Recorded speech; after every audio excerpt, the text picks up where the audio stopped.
બે સમતોલ પાસા એક સાથે ઉછાળવામાં આવે છે તેની નીચેની ઘટનાઓની સંભાવના આપણે શોધવાની છે। બે પાસા ઉછાળે એટલે આપણે આગળ જોઈ લ્યો પ્રમાણે કુલ કેટલા પરિણામો મળે, તો કુલ આપણને 36 પરિણામો મળે એ આપણે લખવાના। તો પહેલાં તો એક સાથે બધા આંકડા લખી દેવાના। એકની સાથે કેટલા આંકડા લખવાના, એકની સાથે પહેલા પાસામાં એક પડે અને બીજા પાસામાં બદલાયા કરે, એનો મતલબ કે એક સાથે 1 થી 6 સુધી લખવાના। એ જ રીતના બે સાથે પછી બધા જ આંકડા લખવાના। બે સાથે હું એ બધા જ આંકડા લખી દઉં છું, એટલે 2 3 લખવાના, પછી 2 સાથે 4 લખવાના, 2 સાથે 5 લખવાના અને 2 સાથે 6। હવે 3 સાથે બધા આંકડા લખી દેવાના। 3 સાથે 1 લખવાનો, 3 સાથે 2 લખવાના, 3 સાથે 3 લખવાના, 3 સાથે 4 લખવાના, 3 સાથે 5 અને 3 સાથે 6। એ જ રીતના 4 સાથે દરેકે દરેક આંકડા લખી દેવાના। 4 સાથે 1 થી 6 સુધીના દરેકે દરેક આંકડા આપણે લખી દેવાના। આ 4 સાથે 5 અને 4 સાથે 6। એ જ રીતના હવે પહેલા પાસામાં 5 પડે અને બીજામાં 1, પહેલામાં 5 અને બીજામાં 2, પહેલામાં 5 અને બીજામાં 3, એટલે બે પાસા ફેંકીને એટલે પહેલા પાસામાં 5 અને બીજા પાસામાં 4। હવે બંને પાસામાં 5 પડે છે, એકમાં 5 અને એકમાં 6। હવે એક જ બાકી રહ્યું, પહેલા પાસામાં 6 પછી 1, 6 2, 6 3, 6 4, 6 5 અને 6 6। કુલ કેટલા થઈ ગયા? 36। એટલે કુલ n બરાબર જોવા જઈએ તો n બરાબર 36 આપણને મળે। હવે જોઈએ પાસા પડતા મળતા અંકનો સરવાળો 6 થાય।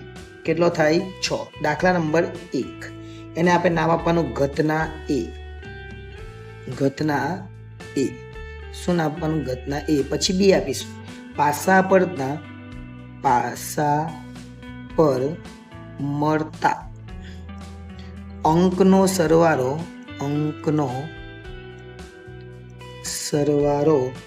6 થાય। ચલો 6 થાય એવા કેટલા? તો જો આ ક્રોસમાં 1 ને 5 એટલે 6, આ બધા 6, આ ક્રોસ વાળું 6 જ કહેવાય આખું। જો 1 ને 5 એટલે 6, 2 ને 4 એટલે 6, 3 ને 3 એટલે 6, 4 ને 2 એટલે 6 અને 5 ને 1 એટલે 6। આ બધાનો સરવાળો કેટલો થયો? 6 થયો। એટલે અહીંયા આપણે લખી દેવાનું A બરાબર ઘટના A છે એમાં લખી દેવાનું પહેલાં તો 1 5, પછી 2 4 છે, પછી 3 3 છે એટલે 3 3 લખવાના, પછી કેટલા છે? 4 2 એનો બી 6 થાય અને પછી 5 1 એનો બી 6 થાય। એટલે 1 2 3 4 ને 5, આ 5 આંકડાઓ એવા છે જેનો સરવાળો કેટલો થાય? 6। એટલે m બરાબર કેટલા આવે? 5।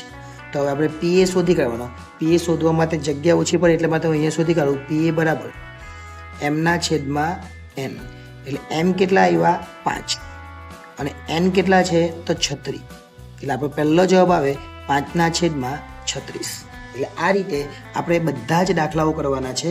આપણે હજુ બીજા 2 દાખલાઓ આની ઉપર આપેલા છે, જોઈએ 3 છે। પાસા પર મળતા અંકનો સરવાળો 10 થી મોટો ન થાય તો લખીએ। હવે અને લખવાનું નંબર 2, એને નામ આપીએ ઘટના B।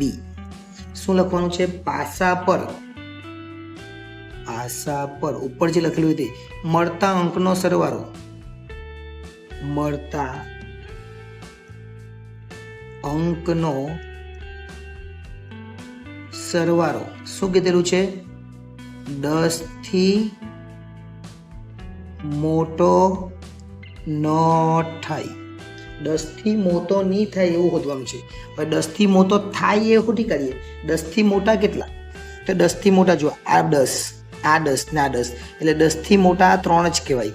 આ જે છે 5 ને 6 11, 6 ને 5 11 ને 6 ને 6 11, એટલે આ જે 3 છે ને એ 10 થી મોટા કહેવાય। તો 10 થી મોટા કહેવાય એ પહેલાં શોધી કાઢવાનું। 10 થી મોટાને આપણે B, 10 થી મોટો થાય આપણે લખી દઈએ। 10 થી મોટો થાય અને ન થાય તમારે લખવું હોય તો શું થાય? આ બધા લખી શકાય એવું બી ચાલે। એટલે આ 36માંથી 33 લખે તો પણ ચાલે, એ ખોટું નથી। પણ આપણે લખી દઈએ કે 10 થી મોટો થાય એને કયો? B। એટલે B શોધી કાઢીએ એ જે 10 થી મોટો, એટલે B બરાબર કેટલા આવે? તો 10 થી મોટા કેટલા? જો પાસા પર મળતા અંકનો સરવાળો 10 થી મોટો થાય એટલે 5 6, ત્યાર પછી 6 5 અને 6 6। આ 3 કેવા છે? આ જે 3 જવાબ આવ્યા એ 10 થી મોટાના છે। એટલે 10થી મોટા માટેના 3 જવાબ છે. એનો મતલબ કે PB બરાબર mના છેદમાં n એટલે કે 3/36. એટલે જવાબ આવે 1/12. પણ આ આપણો જવાબ નથી, આપણે તો મોટો ન થાય પૂછેલું છે. એટલે આપણે શોધવાનું છે ઘતના B ડેશ. એનો મતલબ શું થયો? પાસા પર મળતા અંકનો સરવાળો. આ 10થી મોટો થાય હતું, આ 10થી મોટો ન થાય. એનો અર્થ શું થયો? હવે આમાંથી બાદ કરી નાખવાનો. આપણે PB ડેશ શોધવાનો છે. એટલે PB ડેશ બરાબર 1 - PB. એટલે 1 તો છે જ આપણી પાસે, અને PB આપણો આવી ગયો 1/12. એટલે લસાઅ કેટલો લેવાનો? 12. અને 12 આપવાના, એટલે 12 × 12, 12માંથી 1 જાય, તો જવાબ આવે 11/12. હવે ખરેખર જોવા છે ને આ રીતે નહીં શોધવું, બીજી રીતે શોધવું હોય તો આ 3 એ કેવા છે? 10થી મોટા. એનો મતલબ કુલ 36માંથી 3 મોટા, તો જવાબ આવે 33. અને 33/36. એનો મતલબ શું થયો? 11 × 3 અને 12 × 3. 3 નીકળી જાય એટલે 11/12 જ આવે. એ રીતે કરવા જાય તો પણ. દાખલા નંબર 3 તરફ આગળ વધીએ. પાસા પર મળતા અંકનો સરવાળો 3નો ગુણક હોય. એનો મતલબ ક્યાં તો 3 હોય સરવાળો, ક્યાં તો 6 હોય, ક્યાં તો 9 હોય, અને ક્યાં તો 12 હોય. આટલા એનો સરવાળો જવાબ આવે. તો 3, 6, 9, 12 જોઈએ આપણે. પાસા પર મળતા અંકનો સરવાળો 3નો ગુણક હોય. એનો મતલબ કે 3ના ઘડિયામાં આવે હોય. તો 3ના ઘડિયામાં 3 આવે, 6 આવે, 9 આવે અને 12 આવે, પછી 15 આવે. પણ સરવાળો 12થી વધારે તો આવવાનો નહીં, કે 6, 6 બે આંકડા છે. ઓકે, ચલો આપણે હવે શું લખવાનું છે? પાસા પર મળતા, એટલે આને નામ આપીએ C. નામ શું આપી દે? ઘટના C. તો C ની અંદર લખીએ m બરાબર કેટલા આવવાના? જોજો, ધ્યાન આપજો. 3 આવે એટલે કે 3 કઈ જગ્યા આવે? તો 3 જો 1, 2 અને 2, 1. આ 2માં જ 3 આવે. તો અહીં લખવાનું 1, 2 અને 2, 1. આમાં 3 આવ્યા. હવે 3 પછી 6 આવે તેવો કહે. જો 1, 5, 2, 4, 3, 3, 4, 2 અને 5, 1 એ આગળ આવી ગયો એટલે 6 વાર. એટલે આ જ 6 છે આવ્યો, એને જ લખી દે 1, 5. ત્યાર પછી 2, 4 જે પહેલામાં હતું એ જ છે. ત્યાર પછી 3, 3 એનો બી 6 જ થાય. ત્યાર પછી 4, 2 એનો બી 6 જ થાય. અને 5, 1 એનો પણ 6 જ થાય. હવે 9 થાય એવા કેટલા? જો 3, 6, 4, 5, 5, 4 ને 6, 3. આના 9 જ થાય, એનાથી બીજા કોઈના 9 નહીં થાય. એટલે લખવાનું શું? 3, 6, પછી 4, 5, પછી 5, 4 અને પછી 6, 3. અને છેલ્લે હવે 12 થાય એવો તો એક જ આવે, એટલે 6, 6, 6, 6. 1, 2, 3, 4, 5, 6, 7, 8, 9, 10, 11 ને 12. એટલે m બરાબર કેટલા આવે? m બરાબર 12 આવે.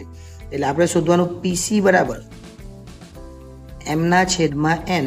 એનો મતલબ એવો થયો કે 12/36. 12 ટાલી 36 થઈ જાય એટલે જવાબ આવે 1/3. આ આપણો છેલ્લો જવાબ આવે. આ ત્રીજા દાખલાનો. હવે ચોથા દાખલાની વાત કરીએ. ચોથા દાખલામાં એવું કીધું, પાસા પર મળતા અંકનો ગુણાકાર 12 થાય. ગુણાકારની વાત છે, સરવાળો નથી, એટલે ખાસ ધ્યાન રાખજો. પાસા પર મળતા અંકનો ગુણાકાર 12 થાય. અને ડી નામ આપીએ. પાસા પર મળતા અંકનો ગુણાકાર 12 થાય. ચાલો આપણે ડી બરાબર લખી દઈએ. કયા એવા આંકડાઓ છે જેનો ગુણાકાર 12 થાય? તો પહેલાં 2 સાથે 6 એનો ગુણાકાર 12 થાય. ઓકે, ત્યાર પછી 3 સાથે 4 એનો ગુણાકાર બી 12 થાય. જો 2ની લાઈનમાં 2 × 6, 3 ચોક 12, 4 ટાલી 12. અને ત્યાર પછી 4 ને 5માં નહીં આવે, 6 દુ 12. આ જે 4 આંકડાઓ છે, આ 4 આંકડાનો આપણે ગુણાકાર કરીએ ને તો એનો શું થાય? 12 થઈ જાય. એટલે m બરાબર કેટલા આવે? 4. એટલે છેલ્લો જવાબ આવે PD બરાબર m/n. એટલે કે 4/36. અને 9 ચોક 36 આવે એટલે આપણો જવાબ આવે 1/9. આ 1/9 એ આપણો છેલ્લો જવાબ આવે. એટલે 4 દાખલા હતા પણ દાખલો ખૂબ અગત્યનો છે અને આવો દાખલો આપણને પૂછાશે એટલે ખાસ ધ્યાન આપીને દાખલો ગણવાનો.